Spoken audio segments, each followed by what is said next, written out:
In order to successfully navigate your way through the commercial music world, it's important to understand the structure of the industry as a whole, as well as the roles of the various people you'll be dealing with throughout the course of a project. The structure of the commercial industry can be seen as a hierarchy, consisting of individual entities, each with their own say in the creative process, as well as their own decision-making capabilities. Everything starts with the client. The client is the product or brand. Some examples of clients would be Pepsi, Mercedes, and Pantene. Essentially, we start with the client with a product looking to promote its brand and to get its advertising message out into the competitive marketplace, in front of consumers. And not only does a brand seek to create television advertising, but they often also need print advertising, radio advertising, in-store displays, and internet advertising. Imagine for a moment that you are the client and you've just created a brand new soda. In its current form, your soda is simply a fizzy and flavorful liquid. As it appears on the screen now, what emotions or feelings are you getting from this beverage?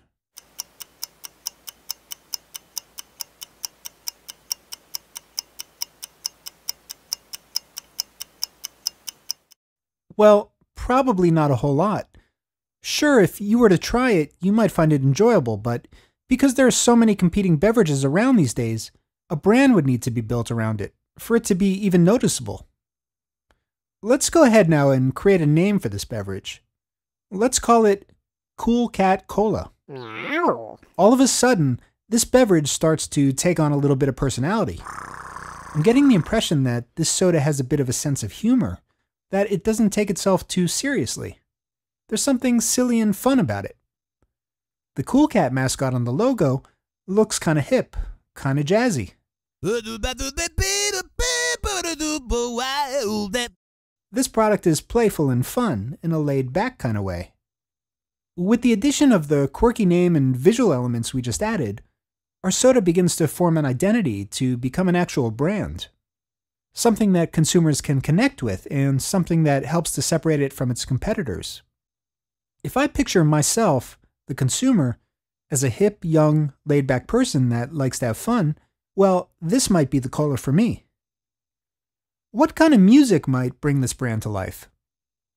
I think some cool, swinging jazz might be a good place to start.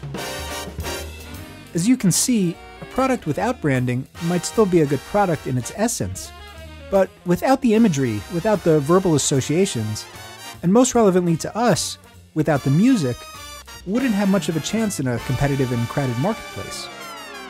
And this is why the client seeks out the help of an advertising agency. The advertising agency is the next player in the hierarchy. Ad agencies specialize in creating branding for their clients through the vehicle of advertising campaigns. They do the necessary research for their clients in order to come up with creative solutions to determine the visual, verbal, and sonic message which will give the product its strongest position in the market. Basically, they orchestrate the way in which the brand presents itself to the consumer. Some of the things they research are the product's competition, as well as the product's demographics. This informs them as to the creative direction the branding should take, and ultimately the type of music the brand should use. The ad agencies are staffed with their own creatives who devise the initial conceptual, visual, and verbal concepts for the campaign. The basic agency unit or creative team assigned to a spot will consist of a copywriter and an art director, who work with and report to a creative director, who basically oversees the campaign, kind of like what a movie director or record producer does. Once a direction for the campaign has been established by the agency creative team, and a brief has been generated, the agency will reach out to independent vendors, such as directorial, editing, and music houses, for the actual production of the campaign's content. It's the music house which us as composers will be most concerned with. As you can see, in our hierarchy, the music house, along with the composer, are the last players in the chain of command. As in film, music is often the final element added to a production, and before you as a composer even put your first note down, a myriad of decisions will have already been made as to the creative direction of the campaign. This isn't the case 100% of the time, however, and often the music house will be called into the project at an earlier stage, usually to have the music provide a creative spark for the visuals and film editing, or in certain cases when the on-screen talent will need to perform in sync to the music track. When ad agencies commission a music house, they expect the house to come back with a healthy variety of musical options. Music, like all art, is subjective, and most commercials can be scored in multiple ways, all of which might make sense and can produce an effective commercial. So, by submitting many different tracks, the agency can hear a variety of options that work, as well as some that they think may not work too well, and then make a determination about which one to go with. And sure, if you, the composer, don't really understand what the brand is trying to achieve in the campaign, you might end up producing music that can almost be considered wrong in an objective sense. I haven't seen a lot of thrash metal music in face cream commercials lately, if you get my drift.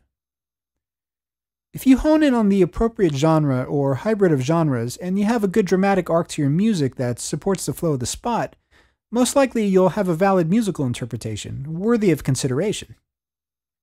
In many cases, especially with larger campaigns, agencies will go to multiple music houses, each one having multiple composers, in an effort to find that ultimate music solution for their commercial. Yes, multiple composers.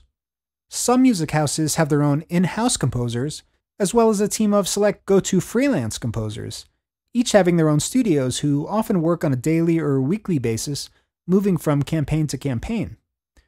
Since there are many composers submitting tracks for each campaign, most of those tracks end up being demos. After all, only one track can be chosen for the final spot, and this track is in fact known in the industry as a final.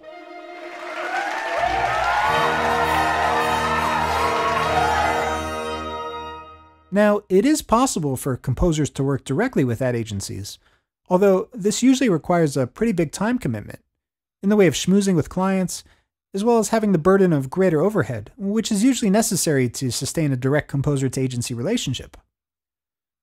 At deadline time, music houses will compile a package of the various tracks created by their composers to submit to the agency. Every house has their own approach to submitting music and will determine, based on the size of the campaign and the complexity of the musical direction, how many tracks to submit. It could be 5, 10, 20 tracks, for example. Whatever they feel is necessary to give the agency a good range of musical options. A common approach music houses take is to submit both the safe options, those that follow the direction of the brief to a T, as well as the outside-the-box options, to give the agencies something they might not have even considered. Some campaigns have a clear direction from the start, and already know the musical approach they're looking for. For example, they want a Bob Marley-style reggae track, whereas others don't really know yet what they're looking for. With larger campaigns, the music house might try many different stylistic approaches and interpret the brief through many genres. In a sense, the process the music house goes through with its composers can be seen as an exploratory journey to find the best musical solution for the spot.